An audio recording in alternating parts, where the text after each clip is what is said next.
सोता हुआ विशालकाय ज़ाग्रोस पहाड़ों की रहस्यमयी कहानी। ईरान के ज़ाग्रोस पर्वत श्रृंखला में एक अद्भुत प्राकृतिक संरचना है जिसे सोता हुआ विशालकाय कहा जाता है। यह सिर्फ एक भूवैज्ञानिक चमत्कार नहीं है, बल्कि एक प्राचीन पौराणिक कथा का प्रतीक है। सदियों से चली आ रही इस कथा में रहस्य, भय और आशा का ऐसा संगम है जिसने इसे अमर बना दिया है। यह कहानी उस विशालकाय की है जिसने धरती को संतुलन दिया, लेकिन उसकी गहरी नींद ने विनाश और पुनर्जन्म की भविष्यवाणी को जन्म दिया। विशालकाय की शुरुआत बहुत समय पहले, जब समय का माप नहीं होता था, ईरान का क्षेत्र जीवन और जादू से भरा हुआ था।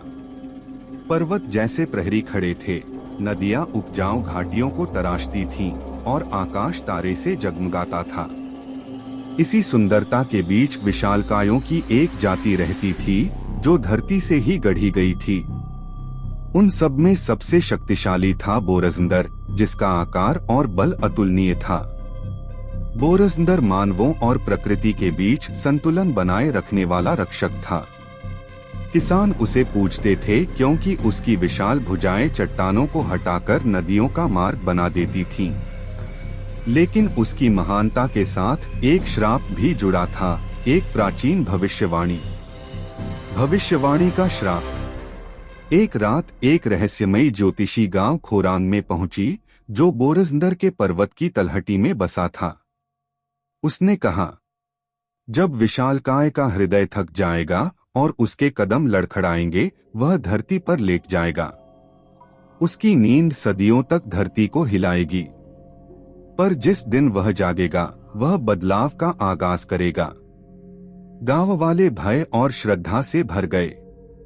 उन्होंने बोरजंदर को खुश रखने के लिए पूजा अर्चना की, भेंट चढ़ाई और पर्वत पर चढ़ने तक पर पाबंदी लगा दी।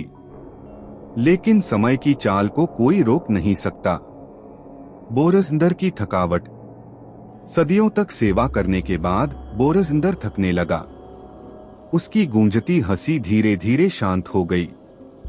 एक दिन जब सूर्य की किरणें लाल रंग में नहा रही थीं, वह घुटनों के बल अपने पर्वत पर झुका। उसकी गर्जना पूरे क्षेत्र में गूंजी। मैंने अपनी पूरी शक्ति से इस दुनिया की सेवा की है, अब मुझे विश्राम करने दो। और फिर बोरजंदर लेट गया। उसकी देह पर्वतों में विलीन हो गई, उसके बाल नदियों में बह गए, उसके हाथ घाटियां बन गए और उसका चेहरा चट्टानों में समा गया। गांव वालों ने अपने रक्षक की नींद का शोक मनाया और उसकी चोटी पर कोई चढ़ने की हिम्मत नहीं करता था।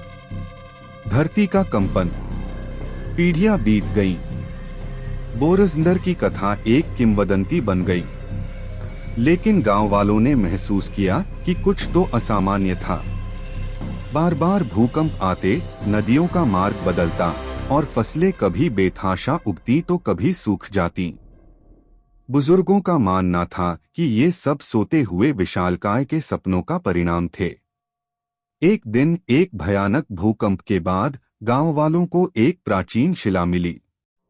इस पर कुछ अज्ञात लिपियों में लिखा था, जिसे कोई समझ नहीं पाया। यह माना गया कि इस शिला में बोरजंदर के सपनों और उसके जागने के रहस्यों का उत्तर छिपा था। सोराया का मिशन। गांव की एक युवा विद्वान सोराया इस कथा से मोहित थी। उसने अपने जीवन को इन लिपियों को समझने और बोरजंदर के रहस्य को सुलझाने के लिए समर्पित कर दिया। वर्षों की मेहनत और शोध के बाद उसने डिसिफर किया कि शिला पर लिखा था, विशालकाय से संवाद का मार्ग एक प्राचीन अनुष्ठान में है। लेकिन इस अनुष्ठान को करने के लिए 3 दुर्लभ चीजों की आवश्यकता थी। एक चंद्रकुसुम का फूल जो केवल पूर्णिमा की रात खिलता था। 2 फीनिक्स का पंख जो आग और जीवन का प्रतीक था। 3 सबसे पुरानी झरने का जल जो पवित्रता का प्रतीक था। सामग्री जुटाने की कठिनाई। सोराया ने अपने साहसिक मिशन की शुरुआत की। चंद्रकुसुम पाने के लिए उसे फुसफुसाते जंगल में जाना पड़ा, जहां पेड़ जीवित लगते थे और हर कदम पर उसे परखा गया। फीनिक्स का पंख लाने के लिए उसे आताश पर्वत पर चढ़ना पड़ा, जहां उसे जंगली जानवरों और तूफानों से जूझना पड़ा। सबसे अंत में उसने गांव के नीचे छिपी गुफाओं के भूल भुलिया में प्रवेश किया और झरने का जल पाया। हर वस्तु पाना एक विजय थी, लेकिन वह जानती थी कि असली परीक्षा अभी बाकी थी। जागृति का क्षण। अनुष्ठान की रात गांव वाले पर्वत के नीचे इकट्ठा हुए। सोराया ने प्राचीन मंत्र पढ़े और सभी सामग्री को मिलाकर एक चमकता हुआ मिश्रण तैयार किया।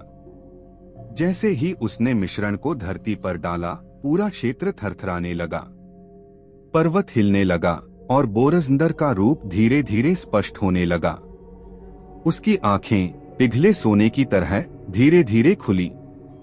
उसकी गर्जना चारों दिशाओं में गूंजी। तुमने मेरी नींद क्यों तोड़ी? सोराया कांपते हुए बोली, महान बोरजंदर, आपके सपनों ने हमारी दुनिया को हिला दिया है। हम आपकी बुद्धि की तलाश में हैं, ताकि इन उथल पुथल भरे समय में मार्गदर्शन पा सकें। विशालकाय की बुद्धिमत्ता। बोरजंदर ने धैर्यपूर्वक सुना और कहा, मेरे सपने धरती के दुख हैं। असंतुलन, लालच और लापरवाही ने इसे चोट पहुंचाई है। समाधान तुम्हारे भीतर है। प्रकृति का सम्मान करो, उसके उपहारों की कदर करो और संतुलन वापस आएगा। बोरजंदर ने उन्हें एक बीज दिया और कहा, इसे वहां लगाओ जहां धरती सबसे उपजाऊ हो।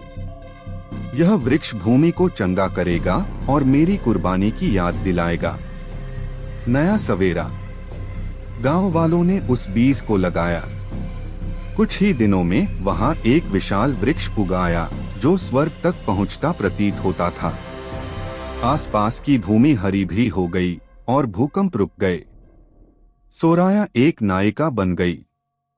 उसने अपनी कहानी से पीढ़ियों को प्रेरित किया और बोरजंदर की कथा गांव वालों के दिलों में अमर हो गई। उपसंहार। आज भी जाग्रोस पर्वतों के साये में सोता हुआ विशालकाय केवल एक किंवदंती नहीं है। यह कहानी हमें मानव और प्रकृति के बीच संतुलन बनाए रखने की सीख देती है। हवा की सरसराहट में बोरजंदर का आह्वान महसूस किया जा सकता है और उसकी अमर आत्मा हर कोने में विद्यमान है।